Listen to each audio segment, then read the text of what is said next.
Hiyo bwana, ukitaka kurekodi kutengeneza hiyo, unaenda hapa, ukishafungua WhatsApp, umefungua WhatsApp, kwa mfano mimi nataka kuchati kwenye grupu hili, unabonyeza hapa hivi, alafu unaangalia palipoandikwa pool, unabonyeza kwenye pool hapo hivi.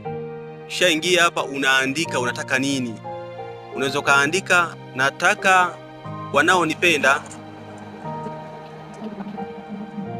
wanaonipenda jibu, au unaingia chini hapa unaandika kujumlisha, afu unaingia hii ya chini ya mwisho unaandika kutoa. After that unabonyeza kutuma moja kwa moja. Hii hapo tayari imeshakamilika.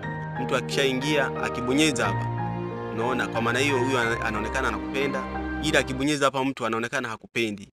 Unaona, hivyo hivyo mdogo mdogo unakuwa umeshamaliza kila kitu.